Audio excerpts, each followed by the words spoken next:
Las tortillas no tienen fecha de caducidad. Escucha a lesbianas mayores de 50 años compartiendo experiencias, saberes y sentires. Te invitamos a echar tortillas al comal con tu lesbiana favorita, Norma Mogrovejo. Mis amigas son unas terroristas, sus ideas son dinamita, son peludas, aborteras, muy lesbianas y pederas. Les damos la bienvenida a la cuarta temporada de Las tortillas sin fecha de caducidad, un programa hecho por lesbianas mayores de 50 para escucharnos, narrarnos y recuperar nuestras voces. Dos aguas. ¿Dónde se juntaron tu sangre y mi sangre? ¿Dónde corrieron juntas siendo la misma? Te pregunto porque se mueven en mi cuerpo estas ganas locas de correr rompiendo el viento y llegan con más fuerza si te pienso. ¿Vencimos al tiempo que nos abandonó? Incendiamos los mismos veranos, rompíamos como río cayendo al mar. Entonces éramos dos aguas, una dulce y otra de sal. Déjame contarte, compañera, que a veces necesito de mi tierra y de tu arena, con mi sol y con tu rabia, que si me siento un torbellino, necesito de tu fuerza para soplar. Chuy Tinoco. En este tercer capítulo vamos a hablar de un tema que llama la atención sobre nuestra vida sexual: la muerte en la cama lésbica. ¿Mito o realidad? Agradecemos a nuestras invitadas, Luz María Medina, Cristina Franco y Viviana Díaz.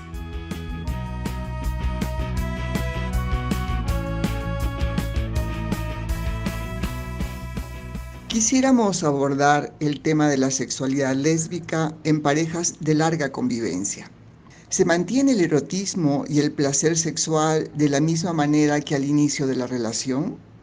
La socióloga Piper Schwartz tiene un artículo denominado La muerte en la cama de las lesbianas, en el que afirma que las lesbianas en relaciones prolongadas tienen menos sexo que las parejas heterosexuales u homosexuales.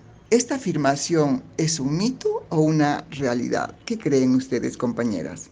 Yo tengo 14 años con mi pareja y sí, creo que también depende mucho de otras situaciones. Sí tenemos, obviamente, sexualidad, pero también resignificas muchas cosas y resignificas también las formas de la sexualidad. No voy a entrar en detalles porque implica también hablar de mi pareja, pero efectivamente, si algo que a mí me gusta de ser lesbiana es también poder ser amiga de mi pareja. Eso no quiere decir que se excluya la sexualidad, pero no es que nos convirtamos solo en amigas. Una amiga es algo muy distinto, pero yo estoy hablando desde una situación de vivir muchos años con una pareja. A lo mejor otras personas, otras lesbianas, no viven tanto con una pareja, a lo mejor otras viven menos, a lo mejor algunas jamás vivirán con una pareja, o a lo mejor algunas solamente les gusta el sexo, pero no les gusta involucrarse más allá. Es muy diverso y yo temo, la verdad, me da miedo hablar desde una experiencia muy propia, desde una mujer que es mi pareja, pero que tenemos 14 años y que hemos construido una estructura. Y a veces construir una estructura también es cansado. Y a veces también construir una estructura es que llegas en la noche y no se antoja,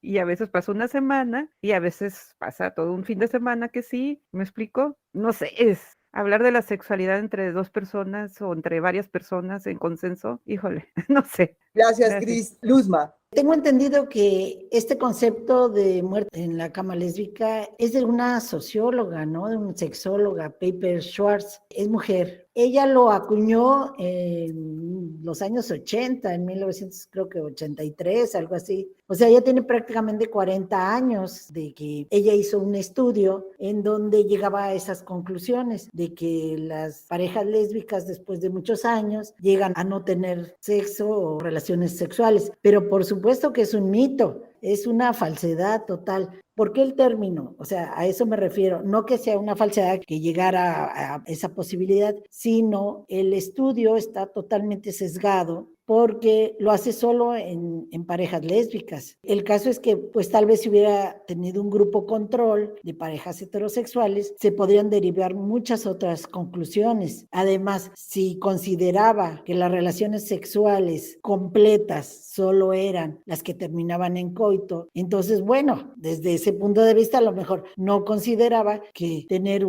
pues no sé, abrazos, caricias eróticas fuera una relación sexual. Entonces, ya nos excluía de ese grupo. Pero también me parece muy interesante que estudios posteriores que se han hecho al respecto, es que tal vez la frecuencia de las relaciones heterosexuales y eso es un tal vez porque depende en qué población realices el estudio, tal vez sean un poco más frecuentes. Sin embargo, cuando se habla de el porcentaje de orgasmos que se tienen en las parejas heterosexuales comparadas con las lesbianas, en parejas de muchos años, ahí es donde salimos ganando, no en frecuencia, sino en efectividad, digamos, ¿no? Porque, en primer lugar, sí debemos considerar que una relación sexual entre lesbianas puede no llegar a un coito, a una penetración, y eso no tenemos ningún problema con eso, y sí las consideramos una relación erótico-afectiva, porque con una amiga, pues no le tocas el busto, no le das un beso en la boca, y entonces ese término de Paper Schwartz, pues realmente es totalmente una falacia, ¿no? Yo creo que debería de haber tal vez estudios más serios al respecto, pero realmente con métodos estadísticos confiables, y si es que fuera necesario, pero yo no le veo ni el caso, ¿verdad? Yo creo que somos muy felices como estamos y no tenemos que preocuparnos si comparados con los heterosexuales tenemos más o menos frecuencia de relaciones, ¿no? Con que sean satisfactorias es más que suficiente, creo. Gracias, Luz. Vivi.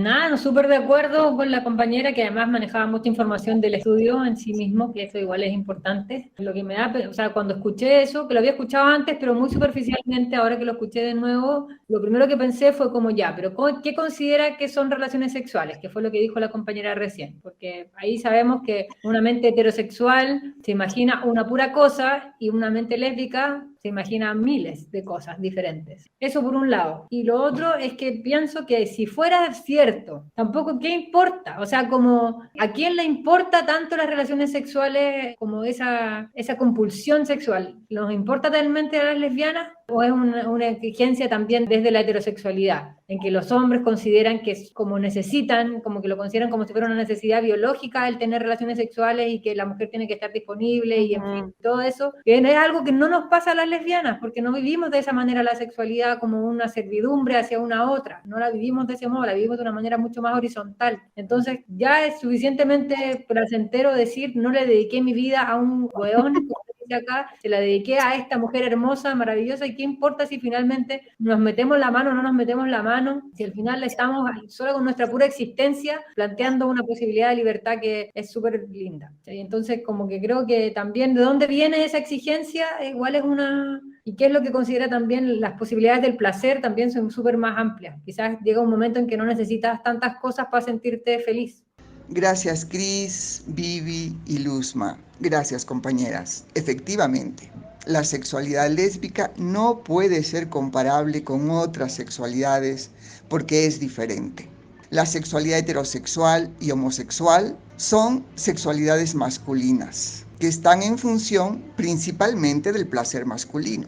La sexualidad heterosexual sobredimensiona el coito y el orgasmo en función del placer y el poder masculino. De tal manera que otras formas de expresiones erótico-afectivas que no estén centralizadas en el coito no son consideradas sexualidad. Y la sexualidad lésbica marca mucha diferencia porque no necesariamente es coitocéntrica y no necesariamente centraliza sus expresiones en el orgasmo. No digo que este último no sea importante, sino que las expresiones de cuidado, afecto, comunicación y permanencia pueden tener más importancia para las mujeres, sobre todo cuando tienen convivencias prolongadas. Gracias, compañeras. Con estas reflexiones cerramos nuestra cuarta temporada y las invitamos a seguir escuchando la quinta, También sobre salud, pero abordando la salud mental, la atención institucional y la violencia en las relaciones lésbicas. No se la pierdan.